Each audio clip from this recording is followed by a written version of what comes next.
Negara paksi, misteri Malaysia di pentas dunia. Di antara Amerika Syarikat, China dan Rusia, tiga kuasa besar yang menggerakkan dunia, terdapat sebuah negara yang mereka biarkan dalam senyap. Negara itu ialah Malaysia. Kini, kita akan membongkar sebab yang mengejutkan di sebaliknya. Malaysia kini telah menjadi sebuah negara yang bahkan kuasa terkuat di dunia, sekalipun tidak berani sentuh sewenang-wenangnya. Amerika Syarikat, kuasa terkuat dunia. China, kuasa yang sedang memuncak naik. Rusia, yang tidak teragak-agak melancarkan perang. Persamaan antara negara-negara ini ialah mereka tidak akan teragak-agak untuk menggunakan tekanan sebagai alat apabila perlu. Namun kini ketiga-tiga negara ini menunjukkan sikap yang sama sekali berbeza, tetapi hanya terhadap Malaysia.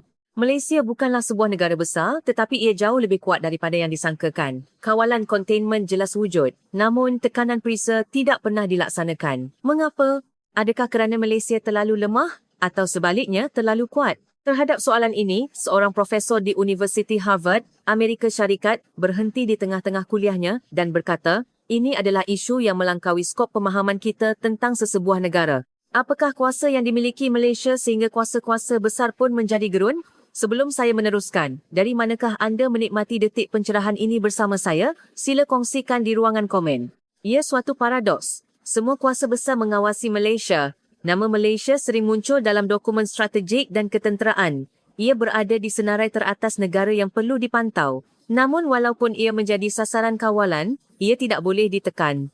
Walaupun ia dianggap sebagai faktor ancaman, tiada siapa yang berani menyentuhnya. Mengapa? Adakah kerana kuasa-kuasa besar ini takut? Tidak, ada sebab yang jauh lebih menakutkan. Nama saya Edward Collins. Saya mengajar politik antarabangsa dan ekonomi politik di Universiti Harvard. Selama 30 tahun, saya telah mengkaji tatanan dunia, struktur di mana kuasa besar menekan.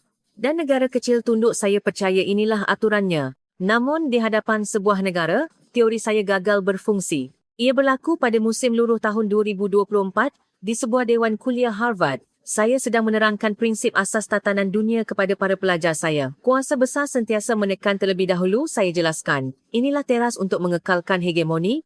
Saya melukis sebuah rajah di papan putih, anak panah terbentang dari sebuah bulatan kuasa besar ke sebuah bulatan negara kecil, sebuah struktur yang ringkas. Ketika itu, seorang pelajar mengangkat tangan.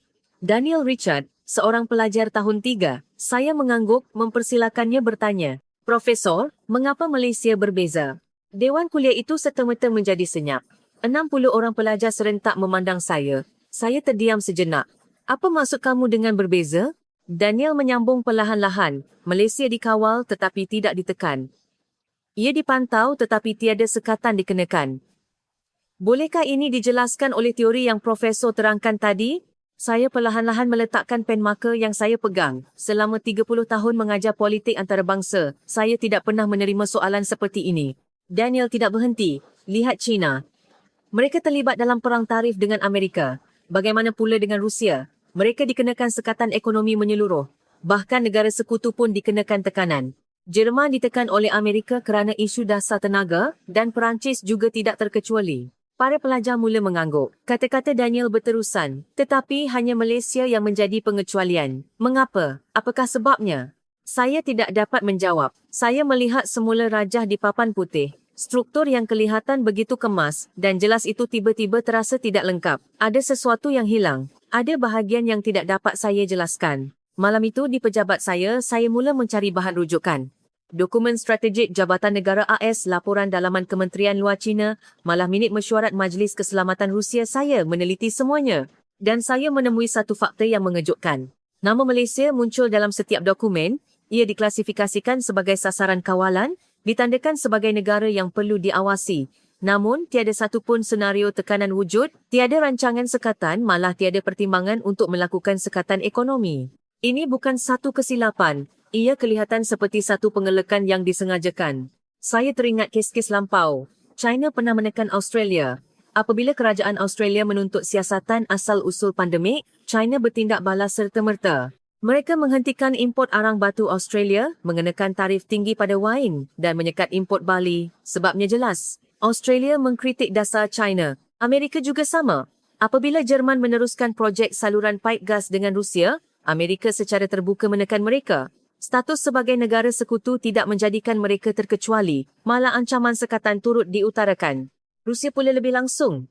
Apabila Ukraine mendekati barat, mereka memotong bekalan gas, memusnahkan ekonominya dan akhirnya menggunakan kekerasan tentera. Korak tindakan kuasa-kuasa besar ini konsisten, tekan jika boleh ditekan. Inilah naluri kuasa besar, cara untuk mengekalkan hegemoni. Tetapi Malaysia berbeza. China dan Malaysia mempunyai hubungan ekonomi yang sangat mendalam. Walaupun ketika China membantah keras isu-isu tertentu di Laut Cina Selatan, tekanan ekonomi secara menyeluruh tidak pernah berlaku. Terdapat beberapa sekatan kecil, tetapi tidak pada tahap yang boleh menggegarkan seluruh industri Malaysia. China tidak pernah melintasi garisan itu. Amerika dan Malaysia adalah rakan kongsi strategik. Amerika membuat permintaan kepada Malaysia, berunding dan kadang-kadang menyatakan rasa tidak puas hati. Tetapi tekanan terbuka atau sekatan unilateral tidak pernah berlaku. Kaedah yang digunakan terhadap sekutu lain tidak diaplikasikan kepada Malaysia. Rusia juga begitu. Malaysia jelas berada dalam kem barat dan turut serta dalam sekatan terhadap Rusia. Namun, Rusia tidak menjadikan Malaysia sasaran langsung. Mereka memberi amaran tetapi tidak pernah melaksanakannya. Mengapa? Adakah kerana niat baik? Tidak. Hubungan antarabangsa tidak didorong oleh emosi. Adakah kerana mereka sekutu? Jerman juga sekutu tetapi tetap ditekan. Adakah kerana ia lemah? Jika begitu, sepatutnya lebih mudah untuk menindasnya. Pada kuliah berikutnya, saya berdiri di hadapan papan putih sekali lagi. Para pelajar memerhatikan saya. Daniel juga duduk di barisan hadapan. Saya perlahan-lahan membuka mulut. Saya akan menjawab soalan dari kuliah lepas. Mengenai mengapa Malaysia berbeza. Dewan kuliah menjadi sunyi sepi. Semua orang memberi tumpuan. Ketiadaan tekanan bukan bermakna tiada ketakutan. Saya mulakan sambil melukis rajah baru di papan putih. Malah, mungkin sebaliknya. Ada satu perhitungan-perhitungan bahawa sebaik sahaja mereka bertindak, sesuatu yang lain akan runtuh. Perhitungan inilah yang menghentikan tekanan itu. Seorang pelajar mengangkat tangan dan bertanya, "Profesor, apakah sesuatu itu secara spesifiknya? Apa yang akan runtuh?" Saya meletakkan pen marker perlahan-lahan dan menjawab, "Itulah yang perlu kita cari bersama-sama sekarang. Ini bukan soal emosi, ini soal struktur. Ada sesuatu yang tersembunyi di dalam cara tatanan dunia berfungsi." Sehingga saat itu, saya berfikir bahawa Malaysia hanyalah satu kes pengecualian, satu pemboleh ubah yang belum dianalisis secukupnya. Namun, saya akan sedar tidak lama lagi. Ia bukan pemboleh ubah. Ia adalah prasyarat. Malaysia bukan sekadar sebuah negara yang kuat. Malam itu, di pejabat saya merumuskan hipotesis baru. Hipotesis bahawa kawalan dan kebergantungan berfungsi serentak. Ini adalah struktur yang tidak wujud dalam mana-mana teori politik antarabangsa yang telah saya kaji selama 30 tahun. Pada kuliah seterusnya, saya mula menerangkan hipotesis ini di hadapan para pelajar. Apabila kita melihat Malaysia, ada sesuatu yang aneh. Semua kuasa besar mengawasinya. Tetapi pada masa yang sama, semua kuasa besar bergantung kepadanya. Saya melukis dua anak panah di papan putih, satu berlabel kawalan, satu lagi kebergantungan. Kedua-dua anak panah itu menunjuk ke arah Malaysia secara serentak. Ketika itu, Jonathan Miller mengangkat tangan, seorang pelajar tahun 2 yang sentiasa melontarkan soalan-soalan tajam. "Profesor, kalau begitu, mengapa mereka tidak cari pengganti sahaja? Jika kebergantungan menjadi masalah, bukankah lebih baik beralih kepada negara lain?" Soalan yang bagus, tepat mengenai sasaran. Saya meletakkan pen marker dan menjawab perlahan-lahan, itulah inti masalahnya. Hakikat bahawa ia tidak boleh diganti. Ekspresi wajah para pelajar berubah. Jonathan bertanya lagi, mengapa ia tidak boleh diganti? China ada, negara-negara lain pun ada bukan? Saya mula melukis rajah baru di papan putih. Negara biasa kuat dalam satu bidang. China kuat dalam pembuatan berskala besar. Jerman cemerlang dalam industri jentera. Masing-masing mempunyai domainnya. Para pelajar mengangguk. Saya menyambung, tetapi Malaysia berbeza. Banyak bidang di Malaysia saling berkait secara serentak. Dari pembuatan semikonduktor, teknologi canggih, industri halal global, hingga kerantaian bekalan bahan kimia khusus semuanya saling terhubung. Jika anda sentuh satu, yang lain akan goyah.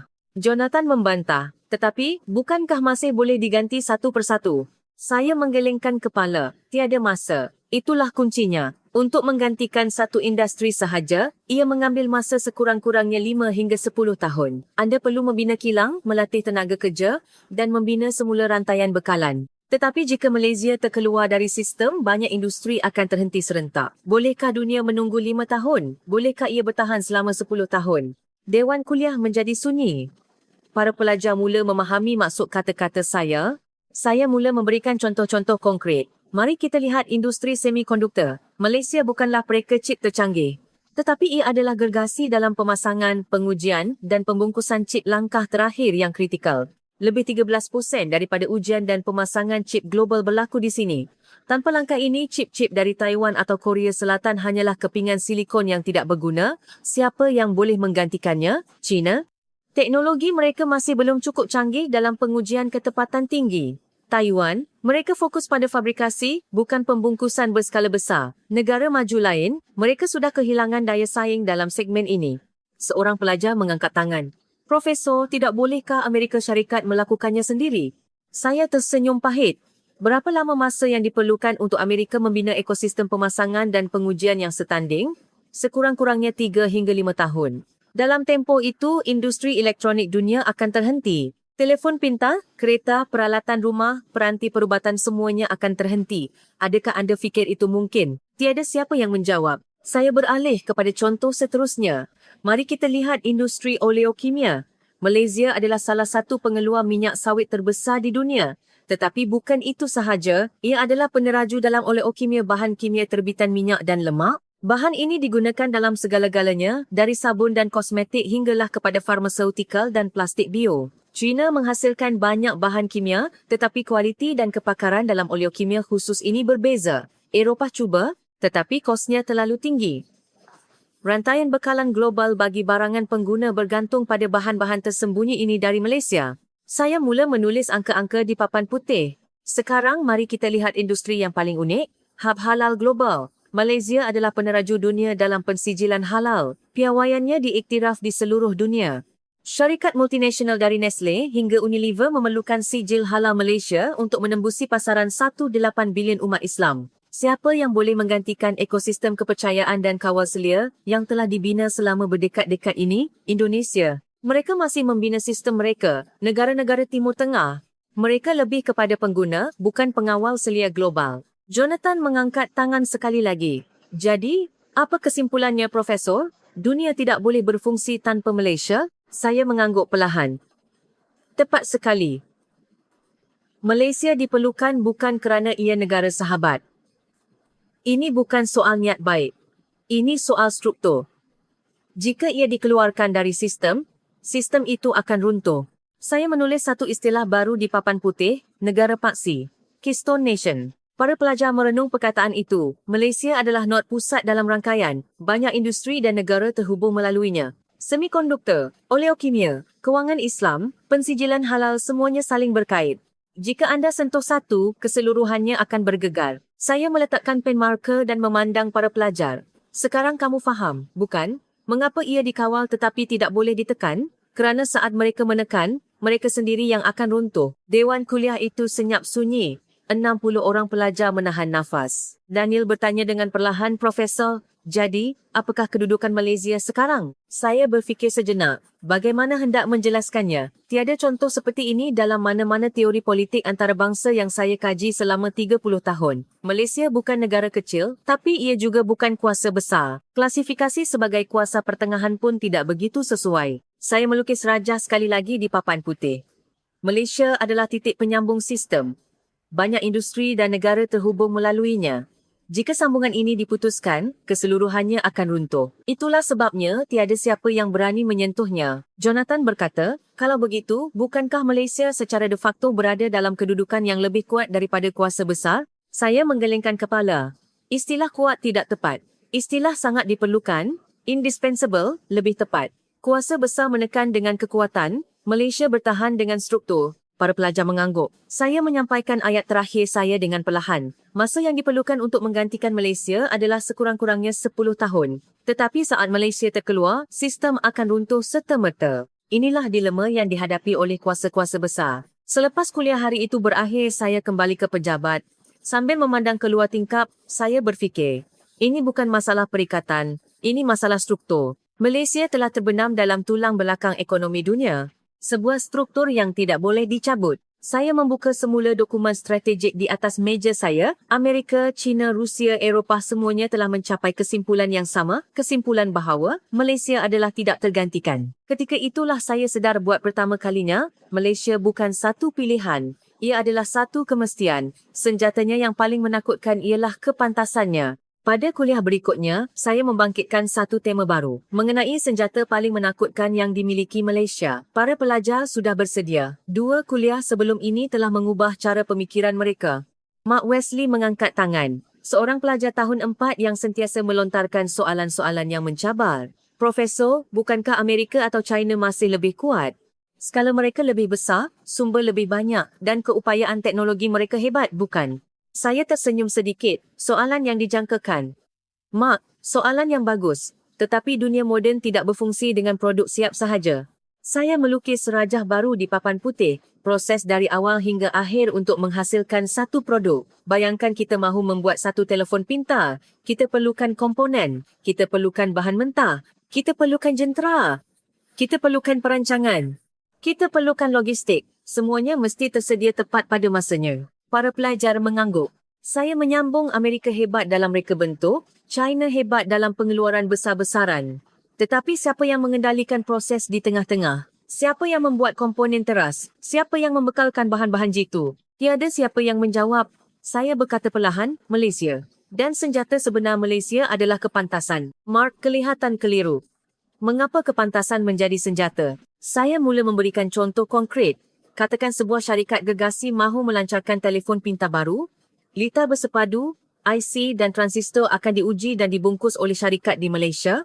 Bahan untuk bateri mungkin datang dari syarikat kimia Malaysia. Setakat ini kamu semua mungkin sudah tahu. Para pelajar mengangguk. Tetapi yang penting ialah masa. Apabila tempahan diterima, berapa cepat ia perlu dihasilkan? 6 bulan? Setahun? Tidak. Pengeluaran besar-besaran mesti boleh dilakukan dalam tempoh 2 hingga 3 bulan. Saya menulis angka di papan putih. Syarikat pengujian semikonduktor di Malaysia boleh menyediakan barisan pengeluaran besar-besaran dalam tempoh 8 minggu selepas menerima tempahan. Pembekal komponen elektronik boleh membekalkan chip memori baru dalam masa 10 minggu. Berapa banyak negara yang mampu melakukan ini? Mark bertanya, China tidak boleh. Saya menggelengkan kepala. China pantas dalam pengeluaran besar-besaran tetapi kelajuan adaptasi teknologinya lebih perlahan. Ia mengambil masa untuk menstabilkan kualiti. Bagaimana dengan negara maju lain? Ketepatan tinggi tetapi kelajuan perlahan. Amerika, pangkalan pengeluaran itu sendiri tidak mencukupi. Para pelajar mula mencatat nota. Saya beralih kepada contoh seterusnya. Lihat industri peranti perubatan. Syarikat-syarikat Malaysia boleh menghasilkan sarung tangan perubatan khusus dalam masa 18 bulan dari rekaan hingga pengeluaran. China mengambil masa 24 bulan. Eropah lebih 30 bulan. Anda mungkin fikir perbezaan 6 bulan itu tidak penting. Saya menulis satu pengiraan di papan putih. Satu kontrak bekalan sarung tangan perubatan khusus bernilai $200 juta. Jika ia dapat dihantar 6 bulan lebih awal, ia bermakna pelanggan dapat mula menggunakannya lebih awal. Pendapatan operasi selama 6 bulan itu berapa? Mungkin $50 juta. Apabila ini terkumpul, perbezaannya menjadi sangat besar. Seorang pelajar mengangkat tangan. Profesor, jadi kepantasan adalah daya saing? Saya mengangguk. Tepat. Tetapi bukan itu sahaja. Senjata sebenar Malaysia adalah kepantasan penyesuaian pivot. Wajah para pelajar dipenuhi rasa ingin tahu. Malaysia tidak takut gagal. Cuba gagal, perbaiki, cuba lagi. Kitaran ini jauh lebih pantas berbanding negara rata. Saya memberikan contoh konkret. Lihat industri bateri. Sebuah syarikat bateri Malaysia meningkatkan pegangan pasarannya untuk kenderaan elektrik dari 10% kepada 30% dalam masa 5 tahun. Bagaimana ia boleh berlaku? Kerana mereka cepat-cepat meninggalkan teknologi yang gagal dan melabur dalam teknologi baru. Mark bertanya lagi, bukankah China juga pantas? Saya menggelengkan kepala. China menolak dengan skala. Malaysia menerobos dengan kepantasan. Nampak perbezaannya. China membuat lebih banyak benda yang sama. Malaysia membuat benda baru dengan lebih pantas. Dewan kuliah menjadi senyap. Para pelajar menghadam maksud kata-kata saya. Saya mengeluarkan contoh terakhir. Lihat peralatan semikonduktor. Sebuah syariat Belanda mungkin memonopoli jentera litografi terkini. Tetapi siapa yang benar-benar menggunakan jentera itu untuk menghasilkan semikonduktor canggih secara besar-besaran? Syarikat-syarikat di Taiwan dan Malaysia. Tetapi Malaysia lebih pantas dalam adaptasi barisan pengeluaran. Saya melukis garis masa di papan putih. Apabila teknologi proses baru muncul, syarikat di Malaysia menyediakan barisan pengeluaran besar-besaran dalam masa 6 bulan. Syarikat di Taiwan mengambil masa 9 bulan. Gergasi Amerika, lebih 2 tahun. Perbezaan kelajuan inilah yang menentukan pasaran. Daniel bertanya perlahan. Jadi, apa kesimpulannya, Profesor? Kepantasan adalah senjata Malaysia. Saya mengangguk perlahan. Tepat, tetapi ada sesuatu yang lebih penting. Kepantasan lebih menakutkan daripada teknologi. Para pelajar menahan nafas. Kuasa besar tidak boleh berhenti. Sistem mereka terlalu besar. Untuk mengubah haluan, ia mengambil masa bertahun-tahun. Malaysia, beri mereka 6 bulan. Mereka boleh mengubah haluan. Saya menulis ayat terakhir di papan putih. Malaysia tidak mengalahkan pesaing. Ia mengubah permainan. Dewan kuliah menjadi sunyi sepi. Saya meletakkan pen marker dan memandang para pelajar. Kuasa besar lambat. Malaysia pantas. Perbezaan ini lebih menakutkan daripada perang kerana kepantasan tidak dapat diramal. Selepas kuliah hari itu, saya kembali ke pejabat. Sambil memandang keluar tingkap, saya berfikir.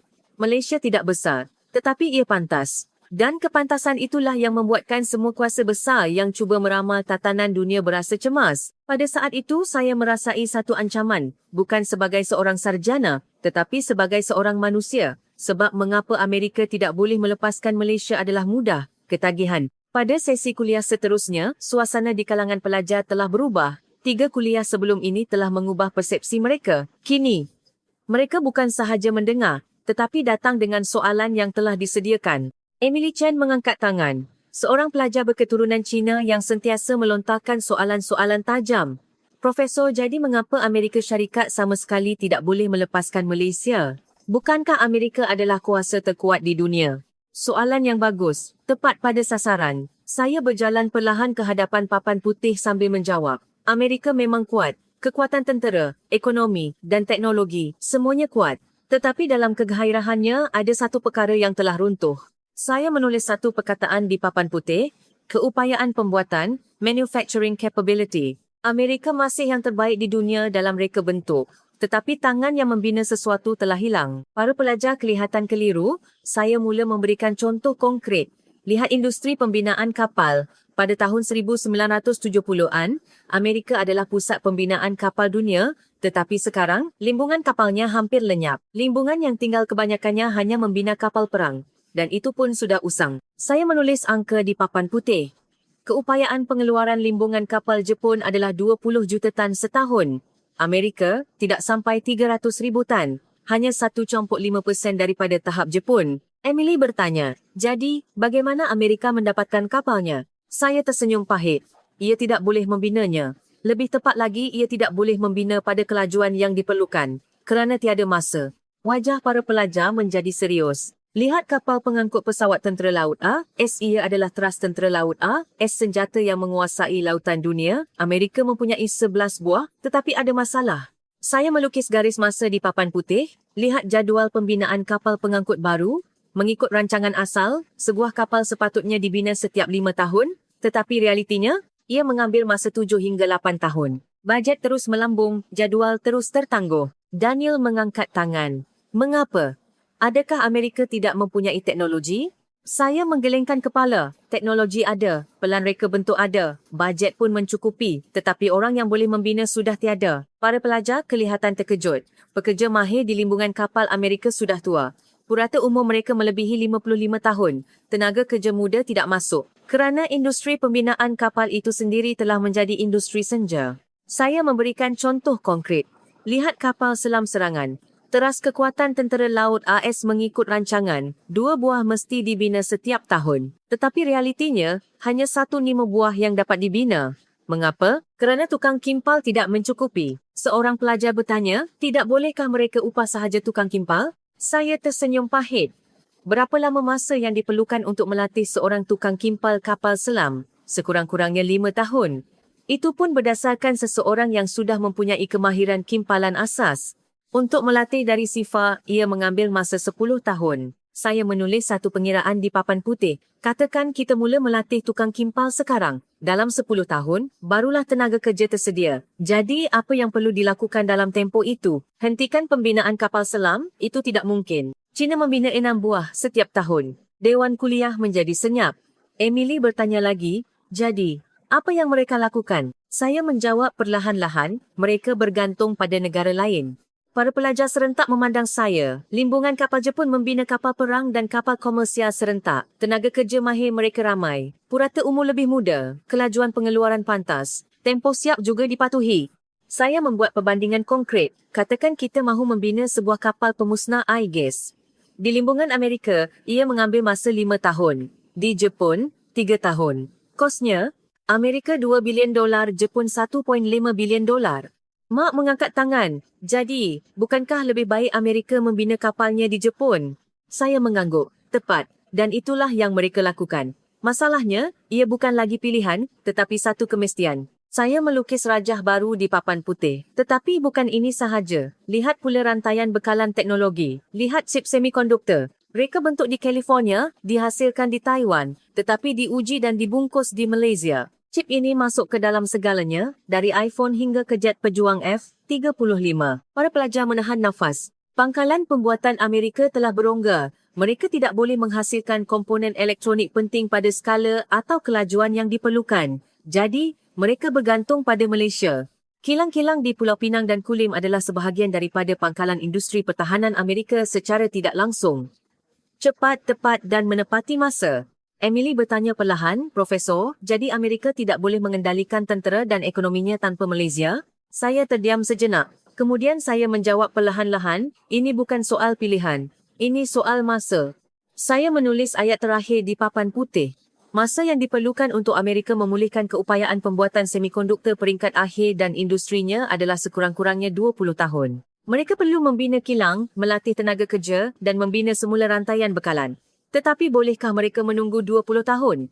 Dalam tempoh itu, China tidak akan berhenti. Para pelajar mengangguk. Saya berkata pada akhirnya, Amerika menguasai lautan dan teknologi, tetapi tangan yang memastikan teknologinya berfungsi berada di Malaysia. Inilah sebabnya, mengapa Amerika sama sekali tidak boleh melepaskan Malaysia. Daniel berkata perlahan, jadi, Amerika sekarang berada dalam keadaan darurat. Saya mengangguk.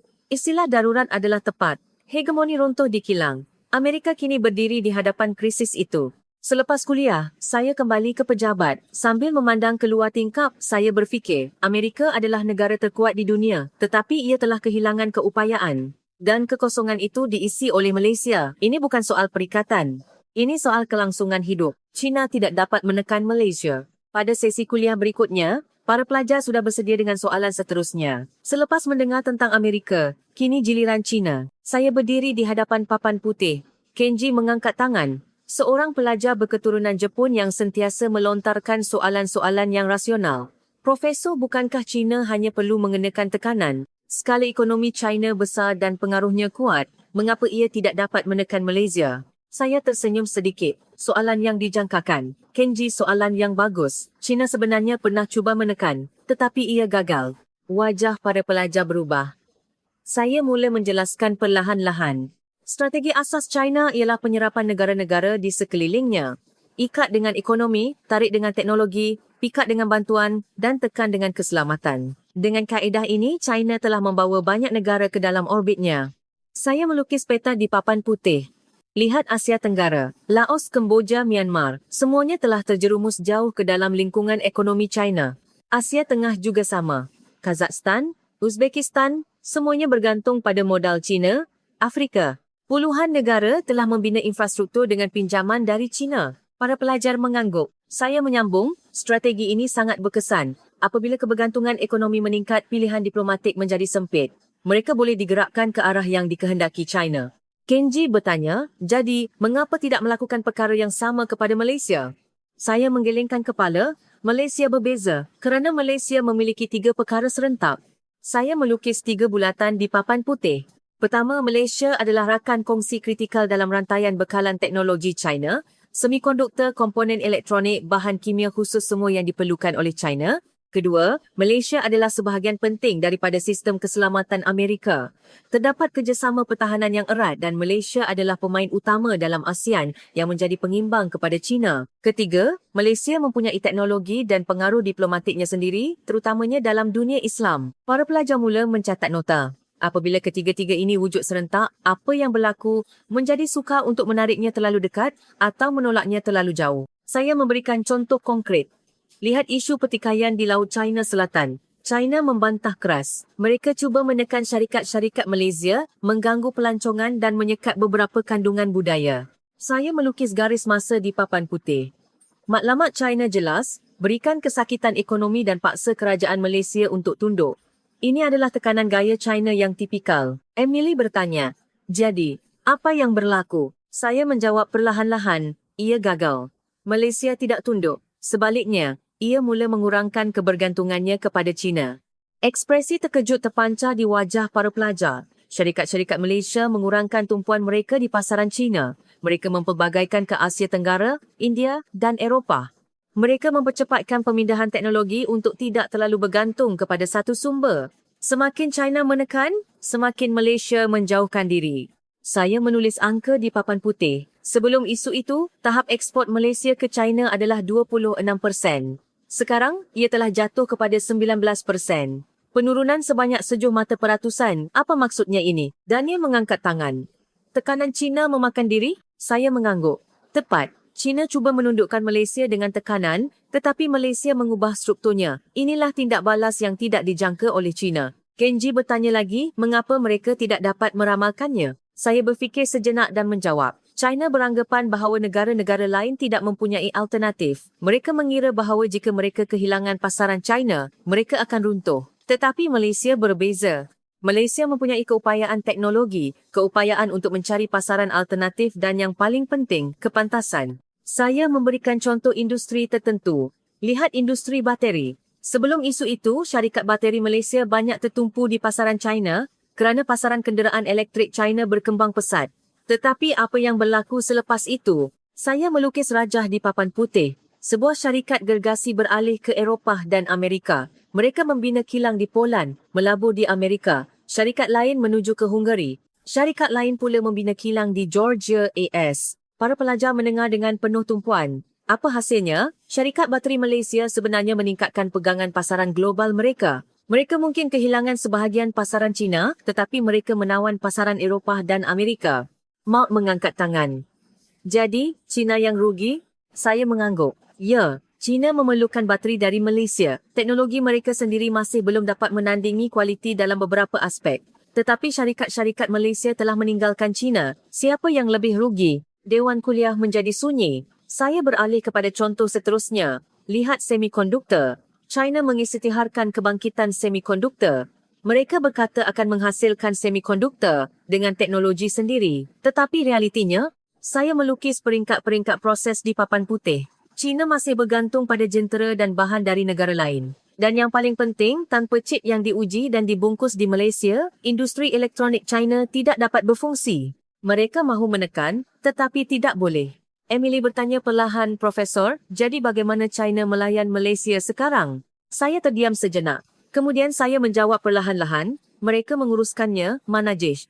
Wajah para pelajar dipenuhi rasa ingin tahu. China sedar bahawa mereka tidak boleh menarik Malaysia terlalu dekat dan tidak juga boleh menolaknya terlalu jauh. Jadi mereka mengubah strategi. Bukan lagi tekanan, tetapi pengurusan. Tidak terlalu dekat, tetapi tidak juga terlalu jauh. Saya menulis ayat terakhir di papan putih. China suka lawan yang boleh diramal. Malaysia tidak begitu. Jika ditekan, ia akan mengubah haluan. Inilah senario yang paling ditakuti oleh China. Daniel berkata, jadi China juga memerlukan Malaysia sama seperti Amerika. Saya mengangguk. Tepat, mereka memerlukannya tetapi tidak dapat mengawalnya. Inilah dilema China. Selepas kuliah, saya kembali ke pejabat. Sambil memandang keluar tingkap, saya berfikir, China menguasai dunia dengan saiznya. Tetapi Malaysia adalah sebuah negara yang tidak boleh dikalahkan dengan saiz. Strukturnya berbeza, kepantasannya berbeza, cara tindak balasnya berbeza. Itulah sebabnya China mengubah perhitungannya. Dari tekanan kepada pengurusan. Rusia mula membuat perhitungan untuk masa selepas perang. Pada sesi kuliah berikutnya, saya membangkitkan satu tema baru. Para pelajar sudah memahami coraknya. Selepas Amerika dan China, kini giliran Rusia. Sarah Johnson mengangkat tangan. Seorang pelajar siswazah dari Jabatan Hubungan Antarabangsa dan pakar mengenai Rusia. Profesor, Rusia sedang berperang, tentera sedang beroperasi, ekonomi perang berfungsi. Mengapa Rusia memerlukan Malaysia? Saya berjalan ke hadapan papan putih sambil menjawab perlahan-lahan. Sarah, soalan yang bagus. Tetapi ada satu perkara yang terlepas pandang. Perang bukan sahaja penggunaan, ia adalah kehausan. Wajah para pelajar menjadi serius. Rusia kini menjalankan ekonomi perang, kilang-kilang tentera beroperasi dan KDNK juga dikekalkan. Di permukaan, nampaknya tiada masalah, tetapi jika kita lihat di sebaliknya, ia berbeza. Saya mula melukis rajah di papan putih. Perang akan berakhir. Suatu hari nanti ia akan berakhir. Jadi apa yang akan datang selepas itu? Tiada siapa yang menjawab. Saya menyambung, permintaan untuk ketenteraan akan hilang. Kilang-kilang akan berhenti. Tekanan kewangan akan datang. Industri awam berada dalam keadaan kosong. Inilah realiti selepas perang. Sarah bertanya lagi, jadi tidak bolehkah mereka membina semula? Saya menggelengkan kepala. Tiada masa. Dan Rusia mempunyai satu kelemahan yang kritikal. Saya menulis satu perkataan di papan putih, keupayaan pembinaan semula, reconstruction capability. Rusia kaya dengan sumber. Minyak, gas, mineral, semuanya melimpah ruah. Tetapi apa yang boleh mereka bina dengannya? Mereka tidak boleh membina bandar, mereka tidak boleh memulihkan industri, mereka tidak boleh menguruskan projek berskala besar. Para pelajar mula mencatat nota. Saya memberikan contoh konkret. Lihat Rusia selepas kejatuhan Soviet, 30 tahun telah berlalu. Dalam tempoh itu, apa yang telah Rusia bina? Kebanyakannya kemudahan tenaga, saluran paip, medan gas, pembangunan medan minyak. Bagaimana dengan infrastruktur awam? Kebanyakannya masih menggunakan peninggalan zaman Soviet. Daniel mengangkat tangan. Mengapa? Adakah Rusia tidak mempunyai teknologi? Saya berfikir sejenak dan menjawab, bukan hanya masalah teknologi, ia masalah sistem. Projek pembinaan berskala besar memerlukan reka bentuk, pelaksanaan, pengurusan, perolehan bahan dan pengurusan tenaga kerja semuanya mesti selaras. Di Rusia, sistem ini telah runtuh. Saya melukis garis masa di papan putih. Apabila perang berakhir, apa yang perlu Rusia lakukan? Mereka perlu membina semula bandar-bandar yang musnah. Mereka perlu memulihkan infrastruktur yang runtuh. Mereka perlu membina semula kilang-kilang. Siapa yang akan melakukannya? Dewan Kuliah menjadi sunyi sepi. Saya menyambung pilihan Rusia terhadap Eropah tidak mungkin kerana sekatan China. Mungkin, tetapi ada masalah. Emily bertanya, masalah apa? Saya menjawab perlahan-lahan ketaatan. Jika bergantung sepenuhnya kepada China, Rusia akan menjadi rakan kongsi junior China. Inilah senario yang paling ditakuti oleh Rusia. Saya melukis raja struktur di papan putih. Rusia tidak akan melepaskan identitinya sebagai kuasa besar. Mereka mahu hubungan yang setara dengan China, bukan hubungan bawahan. Tetapi jika pembinaan semula diserahkan kepada China sahaja, apa yang akan berlaku? Mereka akan kehilangan kuasa tawar-menawar. Para pelajar mengangguk. Saya beralih ke peringkat seterusnya. Jadi, apa alternatifnya? Adakah pilihan lain? Mark mengangkat tangan. Bagaimana dengan India atau Turki? Saya menggelengkan kepala. India mempunyai keupayaan pembinaan, tetapi perlahan, Turki pula berskala kecil. Ia tidak mempunyai keupayaan untuk mengendalikan projek berskala besar. Saya menulis nama-nama negara di papan putih dan memadamnya satu persatu. Eropah mustahil kerana sekatan. Amerika hubungan bermusuhan. China risiko menjadi negara bawahan dan akhirnya, hanya satu yang tinggal, Malaysia. Malaysia mempunyai rekod prestasi yang terbukti dalam projek-projek pembinaan antarabangsa. Mereka melaksanakan reka bentuk dan pembinaan serentak. Kepantasannya tinggi. Kepayaan pengurusan telah terbukti, terutamanya di Timur Tengah. Sarah bertanya perlahan, Profesor, jadi maksudnya Rusia memerlukan Malaysia? Saya mengangguk, mereka memerlukannya. Tetapi bukan sekarang, selepas perang. Saya melukis semula garis masa di papan putih. Rusia kini sedang berperang. Tetapi pada masa yang sama, mereka membuat perhitungan untuk masa selepasnya. Siapa yang akan membina semula bandar? Siapa yang akan membina kilang? Siapa yang akan memulihkan infrastruktur? Saya memberikan contoh projek konkret. Lihat pembangunan Timur Jauh Rusia. Syarikat-syarikat Malaysia pernah terlibat dalam projek pemodenan di Vladivostok dan Khabarovsk. Mengapa? Kerana keupayaan pengurusan. Para pelajar mendengar dengan penuh tumpuan.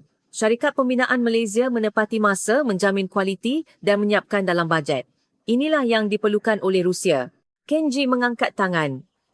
Jadi, Rusia mengekalkan hubungan dengan Malaysia? Saya menjawab perlahan-lahan. Bukan mengekalkan, tetapi menguruskan. Mereka tidak bermusuhan sepenuhnya. Mereka menjaga jarak, tetapi tidak memutuskan hubungan, kerana mereka akan memerlukannya pada masa hadapan. Saya menulis ayat terakhir di papan putih. Rusia boleh memusnahkan, tetapi tidak boleh membina semula. Sumbernya melimpah ruah, tetapi keupayaan pengurusan tiada. Inilah sebabnya mengapa Rusia memasukkan Malaysia dalam perhitungannya. Dewan Kuliah menjadi sunyi sepi. Saya berkata pada akhirnya apabila perang berakhir bil akan tiba. Rusia sedang bersedia untuk menerima bil itu dan pada bil itu nama Malaysia tertulis. Daniel berkata perlahan, jadi semua kuasa besar memerlukan Malaysia? Saya mengangguk. Amerika memerlukan tangan yang membina teknologinya. China memerlukan teknologi dan komponennya. Rusia memerlukan keupayaan pembinaan semulanya. Sebabnya berbeza tetapi kesimpulannya sama.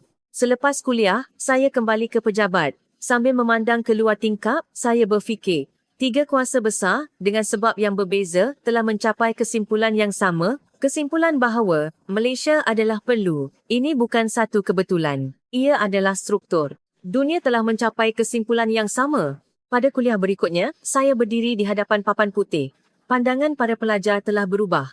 6 kuliah sebelum ini telah mengubah pandangan dunia mereka. Kini, mereka bukan sahaja mendengar, tetapi mula menghubungkaitkan perkara. Saya perlahan-lahan membuka mulut. Kita perlu mengubah soalan. Para pelajar memberi tumpuan. Soalannya bukan lagi mengapa Malaysia kuat. Soalannya ialah mengapa semua orang memerlukan Malaysia serentak. Dewan kuliah menjadi sunyi sepi. Saya mula menulis nama-nama negara di papan putih. Amerika, China, Rusia, Eropah, Timur Tengah.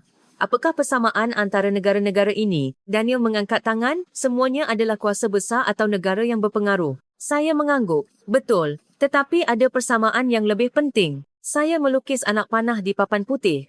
Semua anak panah menunjuk ke arah Malaysia. Semua negara ini mengambil tindakan yang sama. Emily bertanya, tindakan apa? Saya menjawab perlahan-lahan, Amerika sedang cuba untuk mengikat hubungan lebih erat dengan Malaysia. Mereka membentuk perikatan semikonduktor, memperkukuh rantaian bekalan dan mengeratkan kerjasama ketenteraan. Saya beralih ke negara seterusnya. Bagaimana dengan China? Mereka menggantikan tekanan dengan perhitungan. Mereka mengekalkan kerjasama ekonomi sambil mengawalnya. Mereka menguruskan agar tidak terlalu dekat dan tidak terlalu jauh. Rusia sedang berperang, tetapi mereka tidak memutuskan hubungan sepenuhnya dengan Malaysia. Mereka menjaga jarak sambil bersedia untuk masa depan. Mark mengangkat tangan. Bukankah itu semua strategi yang berbeza? Saya menggelengkan kepala. Di permukaan, ia berbeza. Tetapi pada dasarnya ia sama. Hakikat bahawa semua orang memerlukannya. Para pelajar mula mencatat nota. Saya beralih kepada contoh seterusnya. Lihat Timur Tengah. Apa yang Arab Saudi lakukan? Mereka sedang mempertimbangkan untuk memberikan kontrak pembinaan bandar pintar kepada syarikat Malaysia. Mereka melibatkan syarikat Malaysia dalam pembangunan NEOM. Bagaimana dengan Emiria Arab Bersatu? Mereka melabur dalam ekonomi digital Malaysia. Saya menulis senarai projek di papan putih. Mesir, Poland, Czech, semua negara ini melihat kepada model pembangunan dan pelaburan Malaysia. Mengapa? Kerana keupayaan pengurusan, menepati masa, menyiapkan dalam bajet dan memindahkan teknologi. Sarah bertanya, jadi bagaimana dengan Eropah? Saya berfikir sejenak dan menjawab, Eropah lebih rumit. Mereka berwaspada tetapi tidak dapat memotongnya dari rantaian bekalan. Saya memberikan contoh konkret, lihat industri automotif Jerman. Pengeluar kereta Malaysia sedang menembusi pasaran Eropah. Jualan kenderaan elektrik meningkat. Baterinya dihasilkan dengan teknologi yang dibangunkan di Malaysia.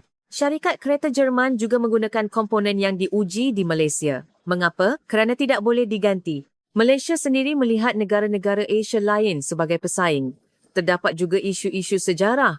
Tetapi apa yang ia lakukan? Ia mengekalkan kerjasama dalam bahan semikonduktor.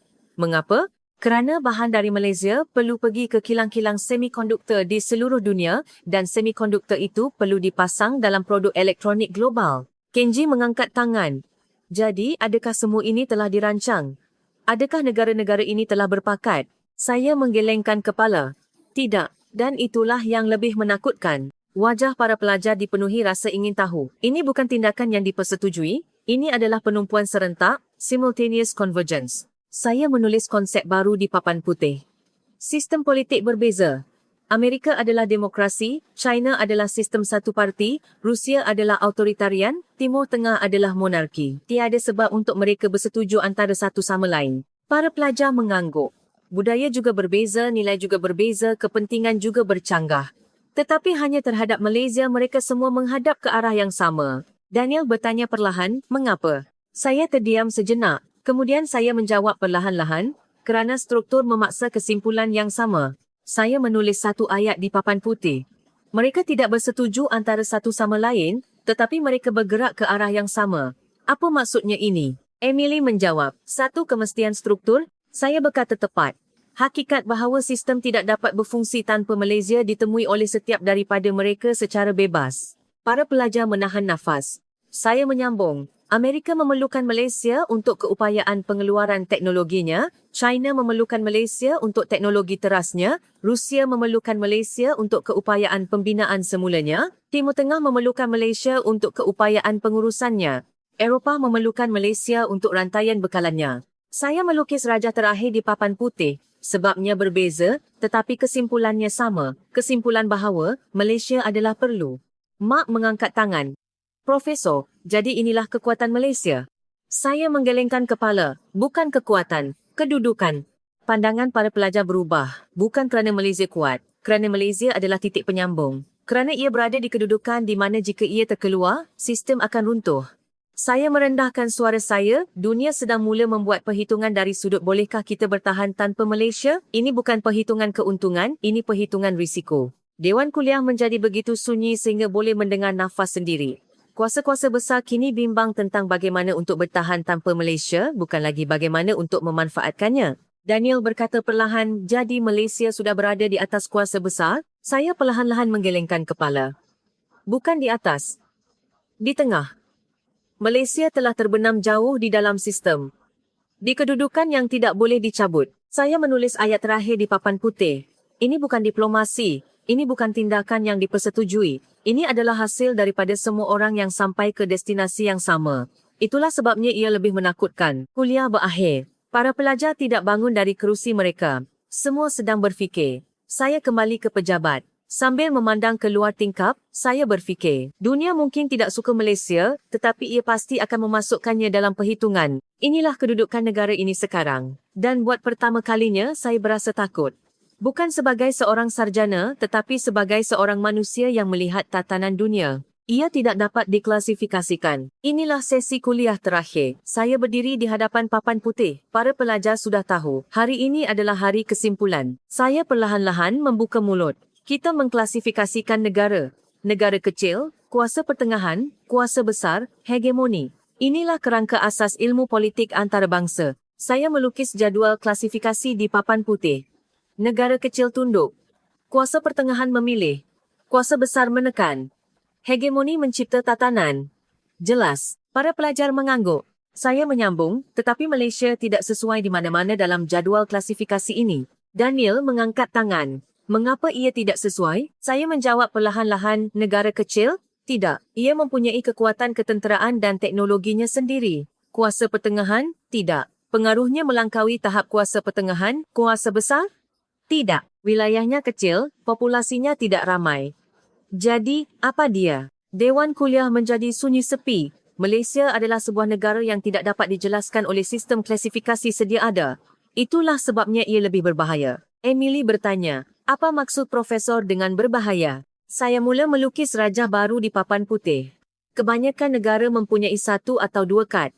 Kekuatan tentera yang kuat, atau ekonomi yang besar, atau sumber yang melimpah, atau teknologi yang tinggi. Para pelajar memberi tumpuan. Bagaimana dengan Malaysia? Ia mempunyai keupayaan keselamatan yang tersendiri. Ia mempunyai industri yang tidak tergantikan. Ia menguasai proses teknologi teras. Ia mempunyai pengaruh budaya. Kedudukan geopolitiknya juga penting. Saya menyusun kad-kad di papan putih. Bukan satu kad. Ia memegang 5 kad serentak. Apa maksudnya ini? Mark menjawab, maksudnya ia tidak dapat diramal? Saya mengangguk. Ya, adakah kamu tahu jenis negara yang paling ditakuti oleh kuasa besar? Tiada siapa yang menjawab, bukan negara yang agresif, bukan juga negara yang bermusuhan, tetapi negara yang boleh mengubah haluannya sendiri. Wajah para pelajar menjadi serius. Malaysia boleh mengubah pendiriannya, inilah yang paling berbahaya. Kenji mengangkat tangan. Profesor, mengapa itu berbahaya? Bukankah biasa bagi negara sekutu untuk mengubah pendirian? Saya menggelengkan kepala, ia berbeza daripada negara sekutu biasa. Jika Malaysia mengubah haluan, sistem akan bergegar. Saya memberikan senario konkret. Bagaimana jika Malaysia menghentikan ekspor semikonduktornya yang telah diuji? Industri elektronik dunia akan terhenti. Bagaimana jika Malaysia enggan membenarkan kapalnya membawa kargo tertentu? Logistik maritim akan lumpuh. Bagaimana jika Malaysia menghentikan bekalan oleokimianya? Industri barangan pengguna akan runtuh.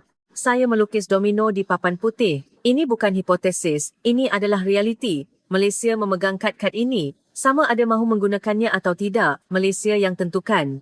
Sarah bertanya perlahan, jadi, bagaimana kuasa besar bertindak balas? Saya terdiam sejenak. Kemudian saya menjawab perlahan-lahan, mereka tidak boleh menekan. Tekanan bermakna menolak. Jika mereka menolak Malaysia, apa yang akan berlaku? Para pelajar menjawab, rantaian bekalan akan runtuh, perhitungan keselamatan akan menjadi kacau, jadual industri akan lumpuh. Saya mengangguk, ya. Saat mereka bertindak, papan permainan akan runtuh. Itulah sebabnya, tiada siapa yang boleh menekan. Saya menulis satu ayat di papan putih, Malaysia bukan pilihan, ia adalah prasyarat. Dewan kuliah menjadi sunyi sepi. Saya memulakan penjelasan terakhir saya. Adakah kamu faham maksud perkataan prasyarat? Ia bermaksud sesuatu yang telah dianggap ada sebelum perbincangan dimulakan. Para pelajar mula mencatat nota, apabila Amerika merangka strategi untuk mengawal China, apa yang muncul di halaman pertama? Malaysia. Apabila China merancang untuk menentang Amerika, apa yang muncul di perenggan pertama? Malaysia. Apabila Rusia bersedia untuk pembinaan semula selepas perang, siapa yang pertama kali dimasukkan dalam perhitungan? Malaysia. Saya melukis rajah struktur di papan putih. Ini bukan kerana Malaysia kuat, ini kerana jika Malaysia tiada, keadaan tidak akan menjadi. Daniel berkata, jadi Malaysia secara de facto berada dalam kedudukan yang lebih penting daripada kuasa besar? Saya perlahan-lahan menggelengkan kepala. Istilah penting tidak tepat, istilah sangat diperlukan, indispensable, adalah tepat. Para pelajar menghayati perbezaan itu. Sesuatu yang penting boleh diganti, sesuatu yang sangat diperlukan tidak boleh diganti. Malaysia adalah yang kedua. Emily bertanya, jadi, bagaimana kuasa besar melihat Malaysia? Saya berfikir sejenak dan menjawab, mereka berwaspada tetapi tidak boleh bertindak. Mereka memerlukannya tetapi tidak boleh mengawalnya. Inilah dilema yang dirasai oleh kuasa besar. Saya melukis rajah terakhir di papan putih. Malaysia sudah berada di tengah, di dalam struktur tatanan dunia, di teras rantaian bekalan, di pusat sistem keselamatan serantau, terbenam dengan begitu dalam. Para pelajar menahan nafas. Untuk mengeluarkannya, sistem perlu dibongkar. Ia akan mengambil masa sekurang-kurangnya 10 tahun, mungkin 20 tahun. Dalam tempoh itu, dunia tidak boleh berhenti. Itulah sebabnya Malaysia telah menjadi satu prasyarat. Mark bertanya perlahan, Profesor, jadi apa yang akan berlaku selepas ini? Saya menjawab perlahan-lahan, kedudukan Malaysia akan menjadi lebih kukuh. Kerana dunia akan menjadi lebih kompleks, rantaian bekalan akan menjadi lebih rumit, dan teknologi akan menjadi lebih canggih. Saya melukis garis masa di papan putih. Bidang-bidang yang dikuasai Malaysia semikonduktor, bateri, oleokimia pensijilan halal adalah teras industri masa depan. Penggantian akan menjadi lebih sukar. Dewan kuliah menjadi sunyi sepi. Saya menyampaikan kata-kata terakhir saya. Dunia mungkin tidak suka Malaysia, tetapi ia pasti akan memasukkannya dalam perhitungan. Kerana Malaysia telah terbenam di dalam struktur, dan itulah kedudukan negara ini sekarang. Kuliah berakhir, para pelajar perlahan-lahan bangun dari kerusi mereka. Beberapa orang masih termenung. Saya kembali ke pejabat. Sambil memandang keluar tingkap, saya berfikir panjang. Saya telah lama membuat perhitungan tentang dunia. Saya percaya negara kuat akan menekan, dan negara lemah hanya perlu diuruskan. Tetapi Malaysia telah memecahkan formula itu. Kawalan sentiasa ada, tetapi tekanan tidak pernah dilaksanakan. Sebabnya mudah, saat anda bertindak, sistem akan runtuh. Dunia tidak bergerak atas dasar emosi. Apabila perhitungan bertimbun, ia menjadi status. Malaysia bukan lagi satu pilihan. Ia telah terbenam di dalam struktur. Itulah sebabnya dunia, walaupun tidak menyukainya, pasti akan memasukkannya dalam perhitungan. Dan itulah kedudukan sebenar negara ini sekarang. Terima kasih kerana menonton video yang panjang ini sehingga ke penghujungnya.